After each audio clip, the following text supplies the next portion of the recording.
he leído su trabajo acerca de la disponibilidad de los derechos laborales y en relación al arbitraje, sobre todo.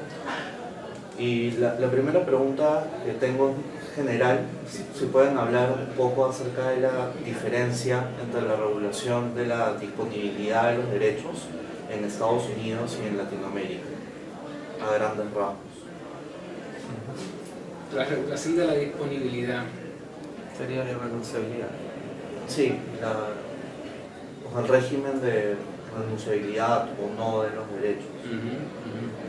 O sea, ¿cuál es, por ejemplo, el más permisivo en relación a la renunciabilidad? En Latinoamérica, de hecho, probable, supongo, que no se pueden renunciar a los derechos. En Estados Unidos probablemente es más liberal, pero claro, se podrán explorar un poco acerca de eso, o referirse acerca de eso. Sí, bueno, como se establece en el trabajo en Estados Unidos, hay una política muy liberal a favor del arbitraje individual, ¿no? El arbitraje individual de causas relacionadas a leyes del empleo laborales, o sea, colectivas o individuales. Laborales ha existido por mucho tiempo, colectivas, ¿no? Y no ha habido mucho problema porque como el sindicato tiene poder para negociar, pues, negocia como un igual, pero el arbitraje individual es una cosa más reciente, ¿no? Y entonces pues se le está dando como carta blanca a los empleadores a que le pidan a los trabajadores a que firmen estos acuerdos. Relacionado a América Latina, Sergio sabe más que yo, por lo que yo he aprendido, pues sí, en América Latina es mucho más difícil que se renuncie en el caso de Chile no existe, en el caso del Perú tenemos entendido que existe si un trabajador gana más de algo así como $7,000 al mes, y hay una serie de requisitos, ¿no? Para que se pueda hacer, o sea que existe de una manera limitada y con una serie de protecciones. Digamos, a nivel de derecho sustantivo, se parece mucho a Estados Unidos, a América Latina. El derecho, los mínimos laborales no se pueden renunciar. El problema es la parte procesal, como decía César. En Estados Unidos puedes ir a un arbitraje privado. El empleador en la práctica impone el arbitraje. Varios árbitros son amigos de los empleadores. Hay escándalos, reportajes en New York Times. Hay un video que se puede ver en la red, Hot Coffee, en donde literalmente los árbitros son comprados por los empleadores o por las empresas y fallan siempre en favor entonces de su mandante. Entonces, a nivel sustantivo se parece mucho a Estados Unidos a Sudamérica, pero a nivel adjetivo no, porque en Chile, en Argentina o en Uruguay tú no puedes ir a un arbitraje privado con un conflicto individual. En Perú sí, pero es para trabajadores de elite, manager, me imagino yo, $7,000 mensuales, un monto que no gana cualquiera. Y por lo tanto, podríamos decir que la diferencia es que es más difícil la renuncia también en el ámbito adjetivo procesal en el caso de Latinoamérica. Sin perjuicio del tema de la informalidad. Los países que nosotros tomamos para nuestro estudio son Brasil, Uruguay, Argentina y Chile, ¿no? Que tienen entre 40% de mercado informal y 25% según el país. Sin embargo, ustedes mencionan también en su trabajo que el arbitraje tiene una serie de ventajas que en Perú también conocemos, porque de hecho Perú es de alguna manera un modelo en Latinoamérica en la ley de arbitraje. Tiene una ley muy moderna y la práctica del arbitraje está bien desarrollada. Entonces, ¿ustedes pensarían que el arbitraje, de hecho esto lo mencionan también en su artículo, se debería descartar el arbitraje como modelo o deberían hacerse modificaciones a la manera en la que se llevan a cabo los arbitrajes? Y de ser ese el caso, ¿cuáles modificaciones se podrían introducir para que en la práctica no signifique arbitrar, renunciar a derechos laborales? Sí, bueno, lo que comentamos en el paper, claro, no es tanto que se debe descartar por completo, prohibir por completo el arbitraje individual, ya que el litigio tampoco es la gran solución, ¿no? Los tribunales en Estados Unidos, donde se ventilan los casos basados en las leyes de empleo son tribunales generales de justicia. Entonces los procedimientos son largos, caros y complejos, lo cual no es bueno para un trabajador que necesita que le paguen pronto lo que le deben, que no puede pagar un abogado, y que si puede pagar un abogado, no puede pagar un abogado en un caso muy complejo.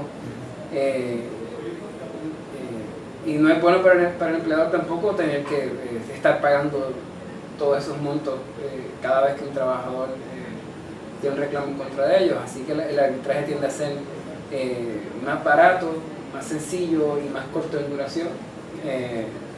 Así que tiene sus ventajas, definitivamente, y en el ámbito laboral colectivo, que lleva décadas en Estados Unidos, ha sido muy efectivo, sin queja.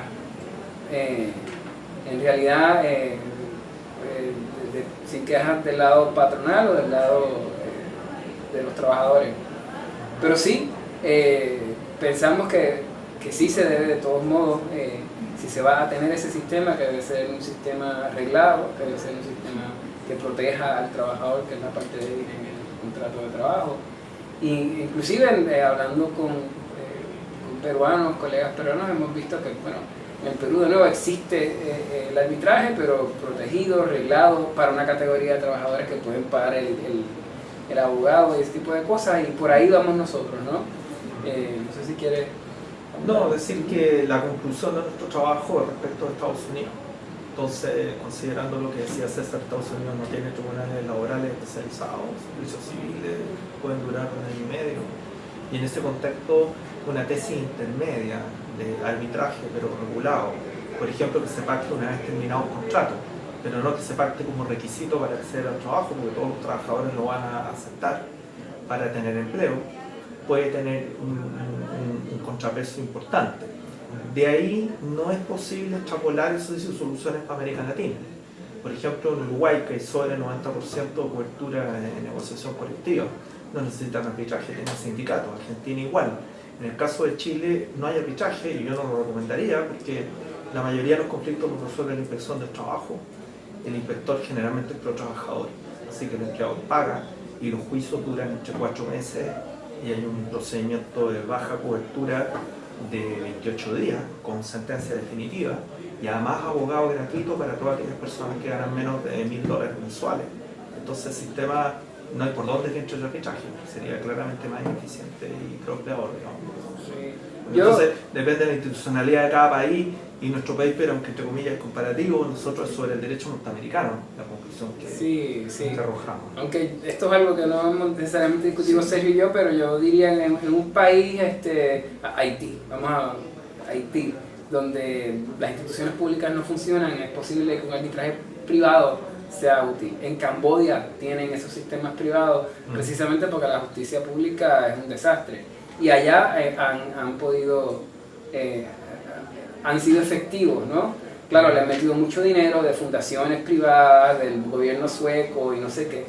Así que yo creo que sí, que tiene su espacio, pero sí, yo creo que es un espacio limitado y tiene que ser algo bien pensado. Y este tema, de hecho, no lo abordan en el paper, pero igual que quería consultarles, es algo que está de alguna manera flotando, es su opinión favorable definitivamente hacia el derecho laboral en general, hacia la irrenunciabilidad. En Perú existe el contraste entre la rigidez del derecho laboral, tenemos rigidez a, por ejemplo, temas como la irrenunciabilidad o la estabilidad laboral absoluta, versus el alto grado de informalidad que de hecho han mencionado también. ¿No? Me parece que hay ahí un dilema entre a mayor protección a los trabajadores que ya se encuentran en la formalidad, hay por otro lado un incremento o una tendencia hacia la informalidad que puede al final terminar siendo contraria a los intereses de los trabajadores como un todo. Sí, hay un argumento, esto yo creo que por ahí va lo que menciona, que se ha hecho famoso por Hernando de Soto, que es un economista altamente distinguido del Perú, donde y es un argumento que se ha hecho para muchos otros países, ¿no? Que si uno regula y reglamenta demasiado, pues entonces vas a crear incentivos para que haya una economía informal que esté reglamentada, porque pues, eso es muy oneroso y muy ineficiente toda esa regulación. Desde mi punto de vista, yo soy sociólogo, formado como un sociólogo, y un sociólogo que estudia mucho la institucionalidad de los gobiernos y del Estado. A mí me parece que la informalidad tiene que ver más bien con los recursos que existen en un Estado para hacer valer las leyes que están ahí en los libros. Así que no es tanto que haya muchas reglas. Hay países como Suecia que tienen muchas reglas y todas se cumplen, pero claro, tienen muchos recursos para hacer valer eso, ¿no? Esa reglamentación. Así que, o sea, si el argumento es bueno que hay demasiadas reglas y ese es un problema porque, bueno, al final pues no vale nada y nadie la cumple, bueno, es un problema ciertamente, pero yo creo que el problema radica más bien en la capacidad del Estado de hacer valer las leyes y no tanto en esas reglas. Yo no soy sociólogo, pero comparto la opinión de César, o sea, no concuerdo con el argumento de Soto. El argumento antirregulación realmente es neoliberal, favorece como a los ricos, esa es la verdad. Y no sé, Alemania está llena de regulaciones y todo se cumple, Estados Unidos también. Entonces, en el caso de Chile, cuando dicen no regulación, es para que al trabajador le puedan pagar un plato por otro y no tener ningún tipo de... O sea, ¿dónde está la prueba fehaciente de que mayor regulación hay mayor informalidad? La verdad es que países africanos, que son los de mayor informalidad, no tienen prácticamente regulaciones. Entonces, es un tema complicado, ¿no? El mercado se basa en las regulaciones de partida. Entonces, este tema de cómo contrastar informalidad versus regulación, no estoy de acuerdo. Pero no soy especialista, pero por lo que he conversado con César, he aprendido con él, bueno, Alejandro Porte, que tiene un poco de la tesis, me corrige tú, sobre que él es latinoamericano, que en el fondo el tema de la capacidad del Estado para cumplir la legislación. Y entonces es un punto relevante. Sí, muchas veces la regulación se da, o sea, hay como dos modelos en la literatura, está el modelo, claro, esto se ha desarrollado más para países del primer mundo, así que pues es una discusión bastante larga, pero o uno tiene un sistema de negociación colectiva y libre al estilo Escandinavia, al estilo Alemania, con un sector privado fuerte y con sindicatos altamente sofisticados. Y entonces tienes poca reglamentación a nivel de derecho laboral individual y también tiene un sector público relativamente pequeño, ¿no?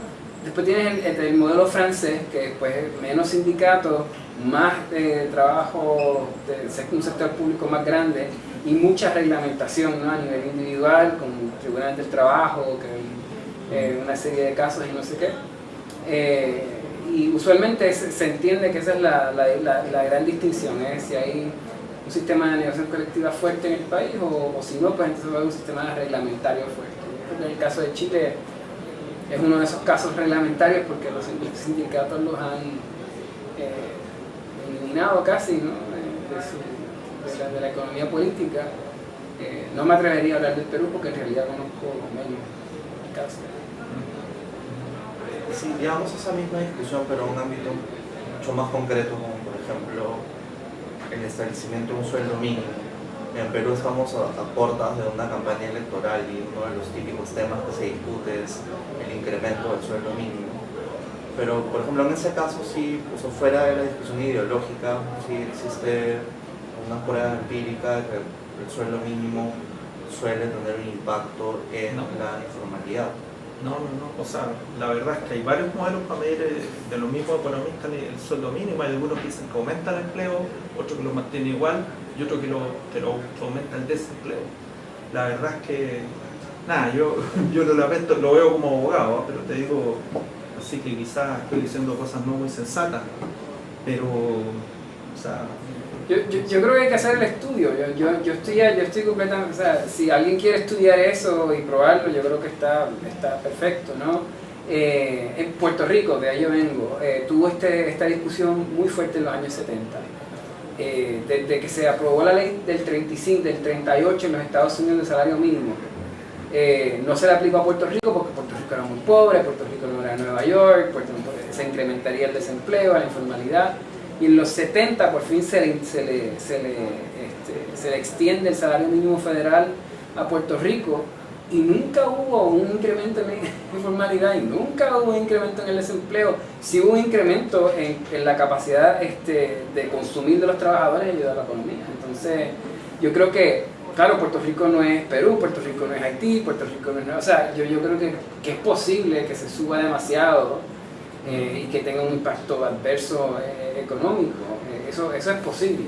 Pero yo no creo que es como una ley así, como de la física, que vas a incrementar el salario por medio de una ley de salario mínimo y necesariamente vas a incrementar el desempleo y necesariamente vas a incrementar la informalidad. Yo no creo que eso es así. Y sí creo que el salario mínimo es flexible como al nivel económico del país. O sea, Noruega tiene unos 2.000 euros mensuales, Estados Unidos 7.25 la hora, no sé de acá, Chile tiene como 400 y tantos dólares. Pero la discusión es complicada porque en Chile hay economistas que ganan $100.000 al mes, que salen por el diario diciendo: si usted sube el ingreso mínimo de 425, 428, le muestro todos estos gráficos de cesantía, ¿ah? Y la gente pide préstamos para comprar remedios, préstamos en el banco para comprar comida. Y él, si ustedes ven las noticias, la discusión, o sea, el quiebre social que hay en Chile es brutal. A nivel macroeconómico, súper ordenado, crecimiento, no sé qué, pero hay un quiebre absoluto en las instituciones por la desigualdad generada por el modelo neoliberal. Con todas estas recetitas de usted aumenta un poquitito el derecho a los pobres, crisis económica, las empresas se van, etc. Estos argumentos tan económicos en el 90, cuando yo me quise dedicar a laboral, claro, el neoliberalismo no había dominado muchos años, así que podían ser como sensatos, no sé si me explico, pero han pasado 20, 30 años y el mundo está realmente el caos con la aplicación de las regulaciones a todo nivel. Piensa tú Inglaterra, desde la Thatcher, si uno lee a Hayek en el 80, cuando propugna por eliminar el sindicalismo, hoy día el 20% de los niños está bajo la línea de pobreza en Inglaterra. Uno podría decir es un fracaso gobierno de la Thatcher. O sea, ¿de qué sirve que Inglaterra esté bien macroeconómicamente si tiene mucho más pobres que el año 79? Entonces, bueno, es un tema. En Chile estamos muy atacados los laboralistas, pido disculpas un poco por mi pasión, digamos, pero es un tema complicado. Como te digo, $100.000 al mes, está en el Ferrari el tipo, dice: si aumenta $1, esto es obsceno, como $1 de 400 a 401 $, cae toda la economía, ¿no? Y contratados por los mismos que no quieren pagar. En Chile, la mitad de las personas que ganan el mínimo están contratados por las grandes empresas, que ganan millones de dólares. Una cosa escandalosa, realmente. Porque uno piensa que el mínimo lo paga el pisquinero, no sé cómo se llama acá, el tipo que vende hot dog acá a la salida, no sé qué venderán acá, choclo, que él contrata a alguien y paga el mínimo. No, esa gente tiende a pagar incluso más del mínimo, porque tienes que mirar a los ojos al trabajador para decirle: mira, te voy a embromar. En cambio, los bancos contratan a una empresa externa que es la que paga, y al guardia, etcétera, el mínimo. Entonces, complicado. En Estados Unidos son temas, no el paper, no lo hemos hablado tanto. Pero en Estados Unidos hay un movimiento ahora de incrementar el salario mínimo en ciudades, donde hay un poder sindical más alto y tienen la fuerza política para hacerlo. Y Seattle lo subió a $15 la hora, de 7 y tanto a nivel federal, y es un éxito grandísimo. Así que... Y ha habido reportajes en New York Times, por ejemplo, McDonald's paga más del mínimo en Estados Unidos, paga $8 la hora, 9, pero en Dinamarca paga $23 la hora. Entonces le preguntaban a McDonald's: ¿cómo es posible que usted haga buen negocio en Dinamarca, pague 23 y en Estados Unidos pague solamente 9? Y los gerentes decían: bueno, es que en Dinamarca hay negociación ramal nacional y tengo que pagar 23. Pero el tema es la precariedad, o sea, eres multimillonario, incluso a las personas de tu propia nacionalidad, que son tus trabajadores, los tratas con la punta del pie, porque tienes como el paraíso desregulado del ingreso mínimo, que puedes pagar cualquier cosa. Entrevistaban al trabajador americano que decía: tengo 3 trabajos, porque con $9 la hora no vivo, tengo que trabajar de noche, trabajo limpiando el fin de semana. Entrevistaban al danés que decía: yo me voy a casar con mi novia, vamos a tener 3 hijos, estamos planificando, me encanta este trabajo porque con esto me alcanzo para vivir. Y entonces es un tema complicado. WOM, acá en Perú, tiene contratados a los empaquetadores de supermercados, porque hay una ley de contrato de trabajo de los empaquetadores. WOM es de Cencosud de Chile. En Chile, no están contratados los empaquetadores, es trabajo informal. Cada vez que se ha tratado de que haya un contrato de trabajo, poco menos que los supermercados van a huelga, llaman poco menos a los militares a que se tomen el poder de nuevo. Entonces es como bien indignante, consorcios que ganan miles de millones de dólares que tienen trabajo infantil en Chile. Habite paciencia, te empaqueta, tú le das una propina y sí pueden en otras partes, por ejemplo, contratar a la gente. Entonces hay un discurso muy complicado con este tema económico del derecho laboral. Bueno, de hecho no, quería saber su opinión, no es un debate de mi parte. No, perdón. Pero, no, perfecto saber su opinión, pero yo no voy a contestarlo los argumentos. Pero cambiando de tema, tampoco necesariamente exactamente en su paper, pero sí hablan de la fuerza del trabajador comparativamente a la fuerza de los empleadores.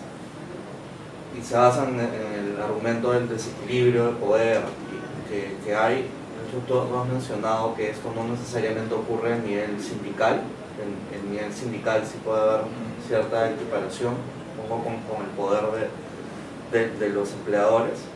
Y justo yendo hacia ese punto, en Perú últimamente, no sé si es un fenómeno mundial, supongo, se ha visto que en las redes sociales ahora hay grupos sindicales que promueven sus derechos a través de redes como Facebook, por ejemplo. Y ahora, en lugar de hacer lo que hacían antes, que era, por ejemplo, si había algún conflicto con la empresa, salir a las calles a protestar con cacerola, ahora muchas veces están haciendo esas protestas a través de las redes. Y por lo que he podido conversar con laboralistas peruanos y con gente de empresas, a veces con más éxito que las antiguas protestas. ¿Ustedes han visto algo de este fenómeno? ¿Les parece que puede tener un impacto en la manera en la que funcione el derecho laboral en el futuro? O sea, el impacto de las redes para el tema sindical o de defensa de derechos individuales de los trabajadores. Hay algunas cosas que podría decir. No conozco el tema peruano, me parece muy interesante, me parece sumamente interesante y me gustaría conocer un poco más. Lo que puedo decir son dos cosas. Número uno, en Estados Unidos es interesante cuando los trabajadores escriben cosas en Facebook o en Twitter relacionadas al trabajo, se consideran generalmente ahora actividades protegidas, concertadas, ¿no?, dentro del derecho laboral, y el empleador no puede tomar represalias en contra del trabajo porque son consideradas, sería una acción antisindical si el empleador no le da algún tipo de disciplina al trabajador y no sé qué. Así que se ha convertido en una manera de que los trabajadores organicen o por lo menos le hagan reclamo a los empleadores y obviamente, dado que es un instrumento de comunicación tan importante y ya tan central, pues me parece que debe ser bastante útil, ¿no? Y se protege, así que está ahí. Por el otro lado, lo que yo he leído sobre cuál efectivo es ese tipo de acción es que tiene unos límites bastante grandes. O sea, no es lo mismo uno tener una gatillete frente a una empresa y establecer un tipo de presión directa con el consumidor, con otros trabajadores, a que no entren en este negocio, no trabajen, y uno que sea puramente por internet, en donde, o sea, si uno ve la primavera árabe esta, ¿no?, que se utilizó mucho el Facebook, eventualmente tuvieron que ir a reunirse en las plazas, ¿no? Así que yo creo que es efectivo, pero no estoy muy positivo de que es lo único que se puede hacer. Todavía hay que estar involucrado en otras acciones tradicionales, pero... Bueno, me parece bien interesante este tema. Está lo que se denomina el marketing de la huelga. En el fondo, muy costosa la huelga de obtención colectiva de trabajo. Y entonces a veces sale mejor hacer una huelga virtual por Facebook, enviar un mensaje, sacar un inserto, o sea, ser presente. Aquí en la compañía hay malas condiciones laborales y probablemente no es igual de efectivo que una huelga, pero a veces la huelga es incierta, puede durar, puede escalar el conflicto, y entonces los trabajadores se están manejando, por decirlo de alguna forma, entre la huelga tradicional y estas otras formas nuevas, que creo que son muy interesantes de estudiar y creo que tienen una cierta eficacia. Hay que ver. En el caso, te puedo decir, de Chile, por ejemplo, ha habido otras formas de lucha, ¿no? Que no son tan tecnológicas, pero que son de lucha al fin. Pero tuve una compañía de ópera que sale el director de la compañía y dice: no vamos a comenzar a las 7 la ópera, sino a las 7:30. Media hora de retardo. ¿Por qué? Porque tenemos un conflicto con la dirección del teatro, etc. O un cine en que no lograban acuerdo con el empleador y entonces se le empezó a contar el final de las películas a los clientes.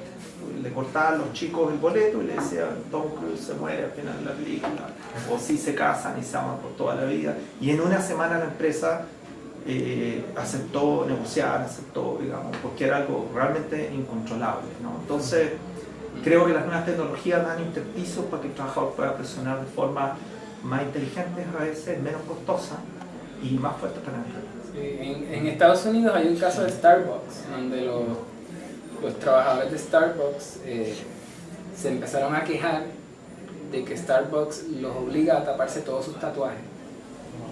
No pueden enseñar ningún tatuaje. Y la verdad es que muchas personas que trabajan en cafés tienen tatuajes. Son artistas, son fotógrafos que están tratando de hacer un dinero por el lado, ¿no? Y tienen tatuajes, son personas así, artísticas. Así que comenzaron una campaña y cientos de miles de consumidores de Starbucks dijeron: no, a mí no me interesa que el barista tenga tatuajes, inclusive me parece como interesante, ¿no? Y entonces eliminó la política y ahora no se tienen que tapar los tatuajes. Así que de que tiene cierto nivel de eficacia, sí, yo creo que sí. Sí, para ya terminar la entrevista, ¿tienen algún comentario, alguna parte del paper que quisieran destacar, de repente que no haya salido en las preguntas, atrás de las preguntas? O de repente como alguna conclusión pequeña o algún punto que quisieran destacar. A ver, yo puedo decir que el paper se inserta en un proyecto más largo que tenemos con César, que llevamos 4 años trabajando. Es el capítulo de un libro, es el segundo o tercer capítulo, ya llevamos la mitad. Y entonces el primer capítulo se publicó en Estados Unidos como artículo de revista y un pequeño libro castellano sobre otro tema, sobre el indubio properario en el derecho norteamericano. Y entonces nosotros estamos bien entusiasmados, bueno, eso no sale estamos bien entusiasmados con la idea de influenciar en el derecho norteamericano con una práctica argumentativa sudamericana. Eso es absolutamente contraintuitivo, generalmente al revés.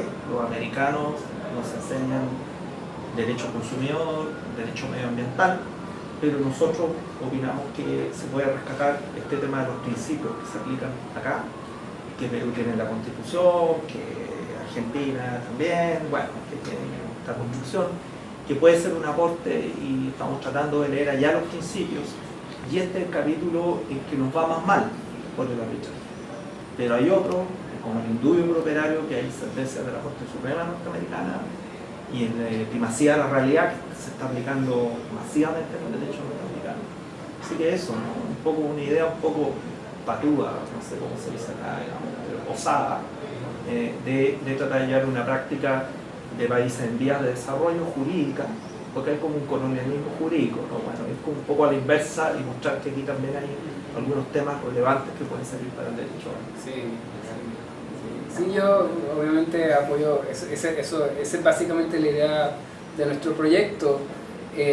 Hace poco tuve una discusión sobre la idea del proyecto con una profesora de Harvard y ella me dice: tú sabes qué, es importante que lo escriban, porque América Latina sí ha tenido un impacto en los derechos humanos a nivel internacional, inclusive en la Corte Interamericana, que es muy importante.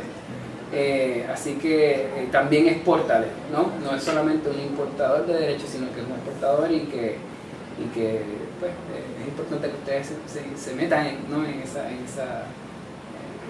ese fenómeno de exportación también. Muy interesante. De hecho, al leer el paper sí me transmitió eso, que había ir desde Latinoamérica hacia Estados Unidos. Felicito. Muchas gracias por la entrevista. Gracias a ti.